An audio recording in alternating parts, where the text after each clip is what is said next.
శరణాగతి అన్న మాటకు అర్థం ఏమిటో తెలుసా? మీ బలహీనతని భగవంతుడి దగ్గర చెప్పడం.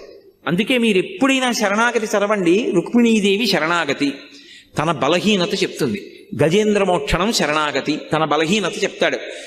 ఈశ్వర, మీరు నాకు మనస్సు ఇచ్చారు, ఇంద్రియాలు ఇచ్చారు, బలం ఇచ్చారు, బుద్ధినిచ్చారు, శాస్త్రం ఇచ్చారు, గురువునిచ్చారు, ధర్మచక్రం దాటి పనులు చెయ్యొద్దన్నారు. కానీ నా మనసు వెంపర్లాడిపోతోంది అక్కర్లేని కోరికలు తీర్చుకోమని.